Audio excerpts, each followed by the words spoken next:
شروع اللہ کا نام لے کر جو بڑا مہربان نہایت رحم والا ہے۔ آسمان کی اور رات کے وقت آنے والے کی قسم، اور تم کو کیا معلوم کہ رات کے وقت آنے والا کیا ہے؟ وہ تارا ہے چمکنے والا، کہ کوئی شخص ایسا نہیں جس پر کوئی نگہبان نہ ہو۔ تو انسان کو دیکھنا چاہیے کہ وہ کاہے سے پیدا ہوا ہے۔ وہ اچھلتے ہوئے پانی سے پیدا ہوا ہے جو پیٹھ اور سینے کے بیچ میں سے نکلتا ہے۔ بے شک وہ یعنی خالق اس کو دوبارہ پیدا کرنے پر قادر ہے۔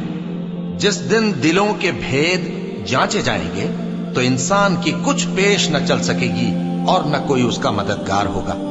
آسمان کی قسم جو مے برساتا ہے، اور زمین کی قسم جو پھٹ جاتی ہے، کہ یہ فیصلہ کن کلام ہے اور یہ کوئی مذاق نہیں۔ یہ لوگ اپنی تدبیروں میں لگ رہے ہیں اور میں اپنی تدبیر کر رہا ہوں۔ تو اے نبی صلی اللہ علیہ وآلہ وسلم، تم کافروں کو مہلت دو، بس چند روز کی مہلت اور دے دو۔